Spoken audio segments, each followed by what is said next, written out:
हरिओम। मैं रेणु कुमारी, हिंदी की आचार्य, सरस्वती विद्या मंदिर सिरीडी से।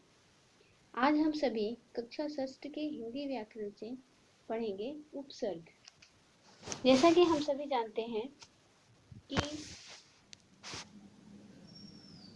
वर्णों या अक्षरों के मेल से बनने वाले अर्थवान अक्षर समूह को शब्द कहा जाता है और हिंदी भाषा में शब्द रचना के 4 मुख्य आधार हैं: उपसर्ग, प्रत्यय, संधि और समास।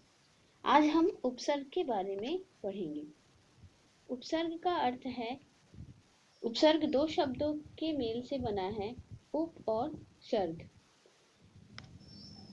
उप का अर्थ होता है समीप, निकट या पास में, जबकि सर्ग का अर्थ है सृष्टि करना। उपसर्ग उस शब्दांश या अव्यय को कहा जाता है जो किसी शब्द से पहले आकर उसके अर्थ, भाव में परिवर्तन कर देता है, अर्थात नवीन विशेषता उत्पन्न कर देता है या उसके अर्थ को बदल देता है। इसे एक उदाहरण से समझेंगे। यहाँ एक शब्द दिया हुआ है हार, जिसका अर्थ है पराजित होना। उस हार के पहले प्र उपसर्ग लगा दिया जाए तो एक नया शब्द बनता है प्रहार, जिसका अर्थ है मारना।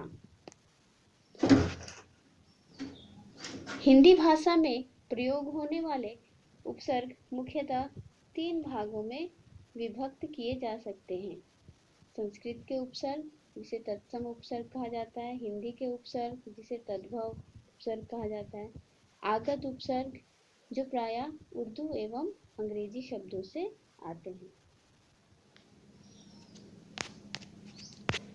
संस्कृत के उपसर्ग संस्कृत भाषा के उपसर्ग तत्सम शब्दों के साथ प्रयोग होते हैं, जो हिंदी भाषा में प्रयोग होते हैं, इसीलिए इसे तत्सम उपसर्ग कहा जाता है।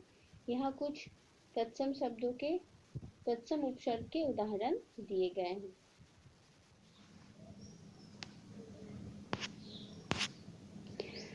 उन उपसर्गों का प्रयोग यहाँ पे देखेंगे हम।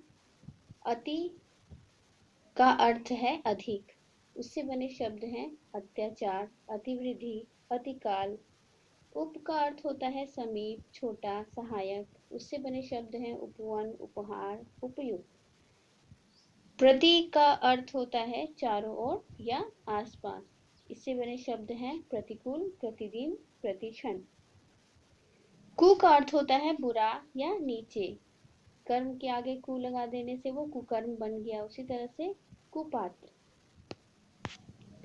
हिंदी के उपसर्ग हिंदी के उपसर्ग मुख्यतः संस्कृत से ही विकसित हुए हैं और इसकी कुल संख्या 10 है, जो निम्न है। यहाँ पे हिंदी के उपसर्ग दिए गए हैं: अ, उन, अन, उन, औ, कु, शु इत्यादि। यहाँ पे हिंदी उपसर्ग और उनसे बने शब्द दिए गए हैं।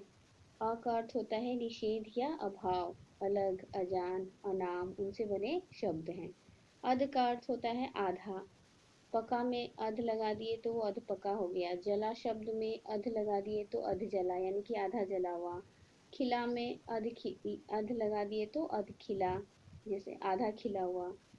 नि का अर्थ होता है अभाव, जैसे निडर, निकम्मा, निखरा आदि।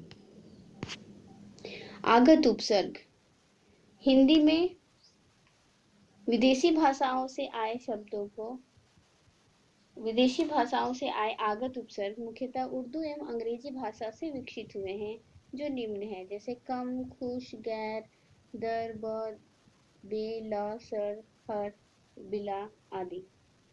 यहाँ पे उन उपसर्गों का प्रयोग और उनसे बने शब्द हैं।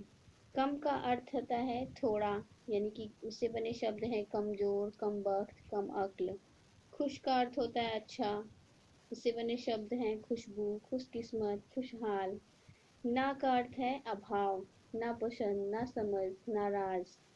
हम का अर्थ होता है बराबर, हम उम्र, हम राज, हम दर्द आदि।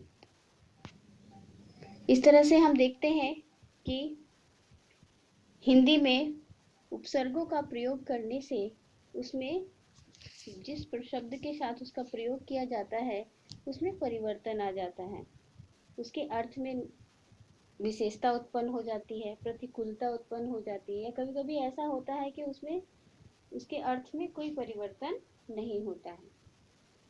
तो उम्मीद है कि आपको उपसर्ग और उपसर्ग का प्रयोग किस प्रकार किया जाता है ये समझ में आ गया होगा। धन्यवाद।